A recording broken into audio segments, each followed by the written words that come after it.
여러분, 빙점이라고 하는 유명한 작품이 있습니다.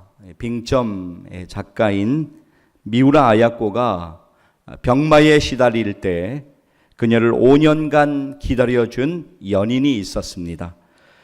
그녀는 지극한 간호를 해준 그와 마침내 결혼하게 되었고 행복한 시간을 보냈습니다. 그런데 시간이 지날수록 점점 감사하는 마음이 사라져 갔습니다. 하나님이 주신 은혜도 점점 잊혀져 가고 있었습니다. 그때 미우라 아야코는 그 자신을 돌아보면서 하나님 앞에 이러한 기도문을 써내려 갑니다. 하나님, 제가 은혜에 익숙하지 않도록 도와주십시오. 하나님 은혜에 익숙하다 보면 감사가 사라집니다. 은혜로 살지 못합니다. 어느덧 중심에 제 모습을 발견합니다. 그래서 저는 끊임없이 기도합니다. 하나님의 은혜에 익숙하지 않도록 도와주십시오. 사랑하는 여러분, 하나님의 은혜에 감사하지 못해서 그래서 그렇게 살고 있는 자신을 안타까워하면서 돌아보는 것, 이것은 비단 미우라 아야코만의 모습은 아닐 수 있습니다. 하나님의 은혜로 오늘도 호흡하며 하나님의 은혜로 살아가고 있는 우리들도 하나님의 은혜에 익숙하여져서 감사하지 못하고 살고 있는 것은 아닐까 하고 오늘 우리 자신을 돌아보아야만 하는 것입니다. 그리고 다시 하나님께 감사의 제사를 드리며 하나님께 다시 감사드리며 하나님을 향한 우리의 감사는 바로 오늘 이 시간에 반드시 회복되어야 될 줄로 믿습니다. 오늘 우리는 맥주감사주일로 하나님께 감사의 예배를 드리고 있습니다. 오늘 우리는 하나님이 허락하신 2018년의 1월 1일로부터 6월의 끝날까지 상반기의 시간들을 돌아보면서 지금까지 우리를 인도하신 하나님의 은혜에 감사드리며 올해 남은 하반기의 6개월의 시간도 하나님의 손에 온전히 맡겨드리면서 우리의 모든 걸음을 믿음으로 맡겨드리는 그러한 주일입니다. 여러분, 하나님의 우리를 향하신 뜻은 범사에 감사하라 라고 하는 것이 우리를 향하신 뜻입니다. 어떠한 일 때문에 또는 어떤 감사할 조건이 있어서 감사하는 것이 아니라 상황과 환경을 초월해서 하나님께 감사하라, 모든 일 가운데 하나님께 감사하라, 우리에게 이렇게 분명하게 말씀하십니다. 성경 데살로니가전서 5장 18절 말씀, 우리에게 이렇게 말씀합니다. 우리 같이 한번 읽겠습니다. 범사에 감사하라, 이것이 그리스도 예수 안에서 너희를 향하신 하나님의 뜻이니라. 아멘. 여러분, 오늘 우리가 맥주감사주일을 맞이했는데 맥주감사절은 하나님께서 정하시고 하나님이 명령하신 절기입니다. 오늘 우리의 본문 말씀은 이렇게 77절, 즉 맥주절 의미를 분명하게 설명하고 있습니다. 오늘 우리의 본문 신명기 16장 9절 말씀 보시면 성경이 이렇게 말씀하고 있습니다. 7주를 셀지니 곡식의 낯을 대는 첫날부터 7주를 세어. 이어서 본문 10절 말씀 우리 같이 읽겠습니다. 내 하나님 여호와 앞에 77절을 지키되 내 하나님 여호와께서 내게 복을 주신 대로 내 힘을 헤아려 자원하는 예물을 드리고 라고 말씀합니다.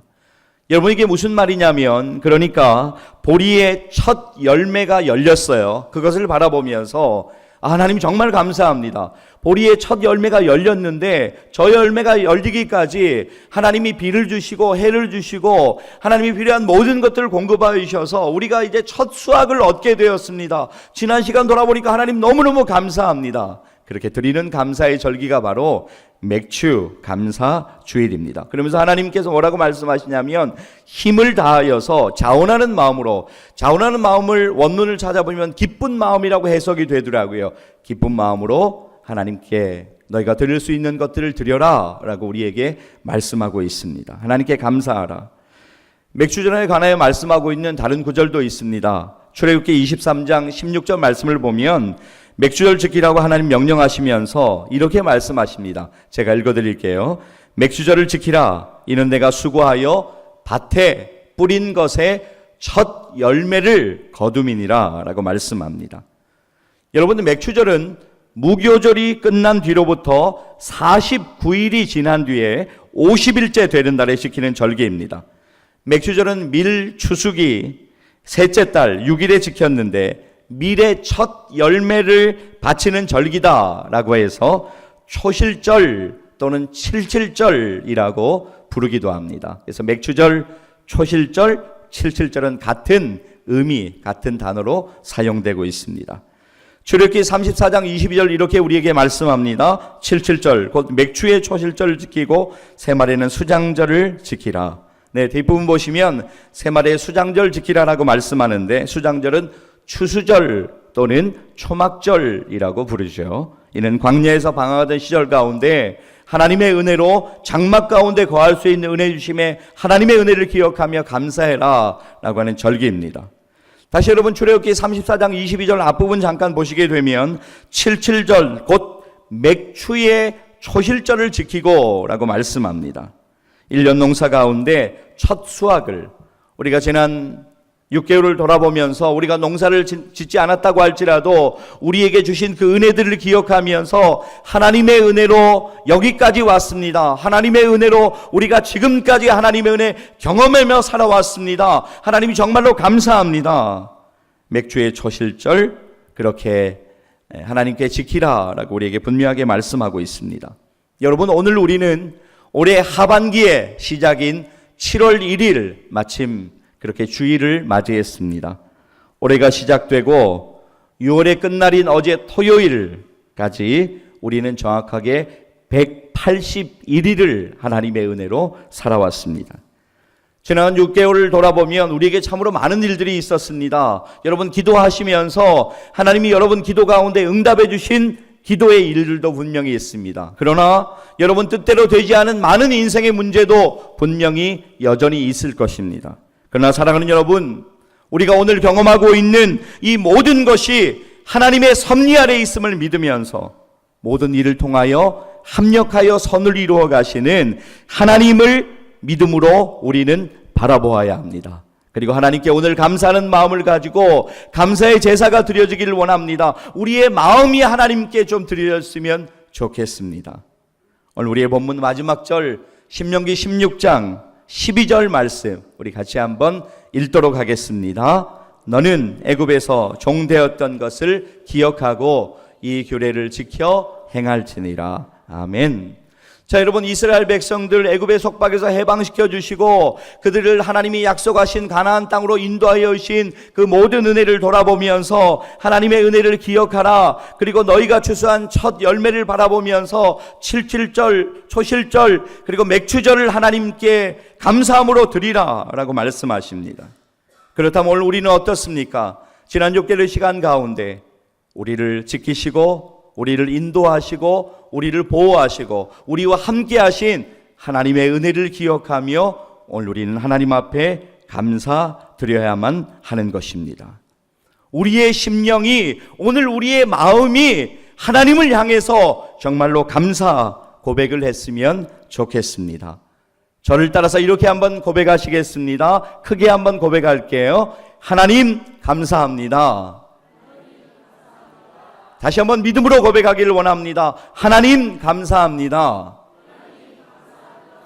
그렇습니다. 이 고백이 단지 우리의 입술을 울리는 고백이 아니라 우리의 심령 가운데서 우리의 마음으로 드리는 고백되어지기를 주님의 이름으로 간절히 축복합니다. 지난 6개월 동안 우리의 삶에 은혜 주시고 오늘까지 우리를 인도해 주신 하나님께 우리 이 시간 감사와 영광의 박수를 좀 올려드렸으면 좋겠습니다. 하나님 감사합니다. 감사합니다.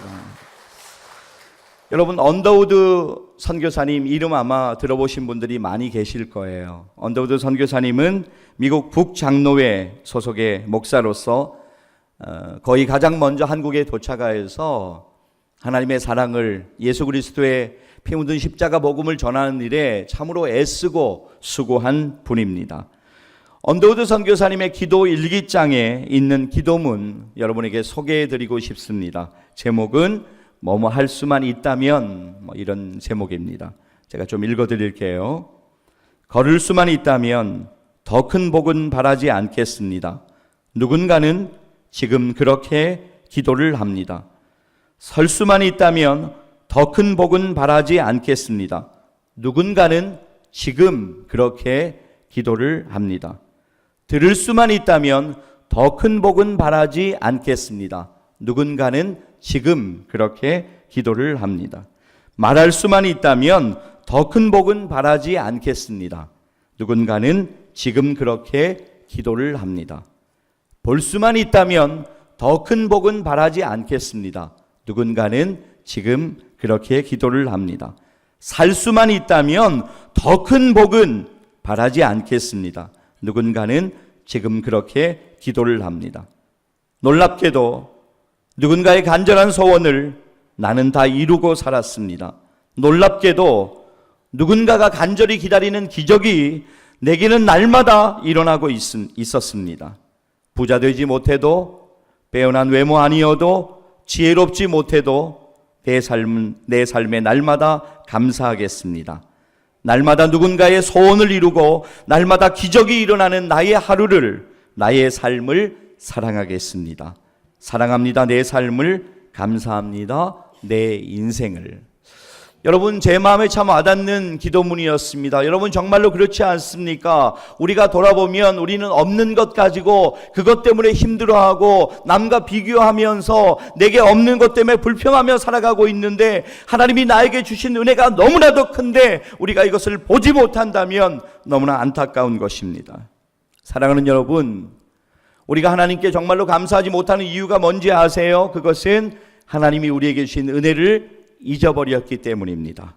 하나님이 우리의 인생에 베풀으신 은혜를 기억하면, 믿음으로 그 은혜를 바라볼 수 있다면 우리는 오늘 다시 하나님께 감사할 수 있습니다.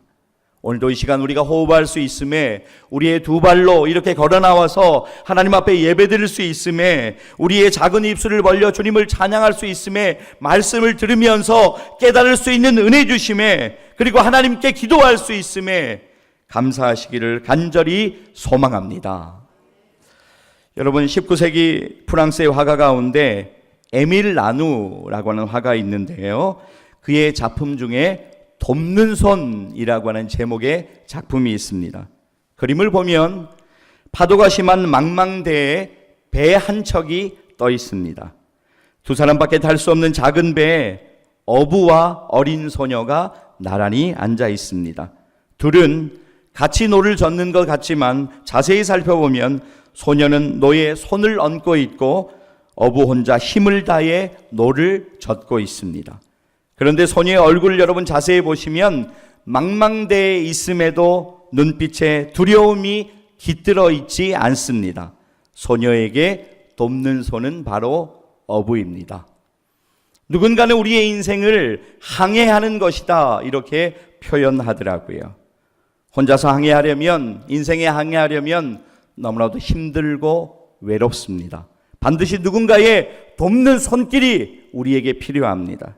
우리의 인생의 항해, 노를 젓는 힘도 수시로 부족하고 두려움도 많이 느낍니다. 그때 우리 뒤에서 노를 잡고 방향을 잡아 힘차게 배를 이끌고 가시는 분이 있습니다. 그분이 바로 우리 하나님이신 줄로 믿습니다.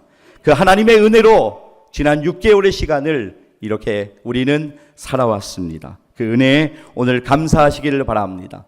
사랑하는 여러분, 하나님의 은혜로 시작된 2018년도 하반기의 시간, 날마다 때마다 하나님이 여러분을 위로하여 주시고 지혜 주시며 고난을 이겨나갈 힘과 믿음을 주시며 치료하시고 회복 주시며 또 여러분을 인도하여 주실 것을 믿음으로 바라보시기를 바랍니다.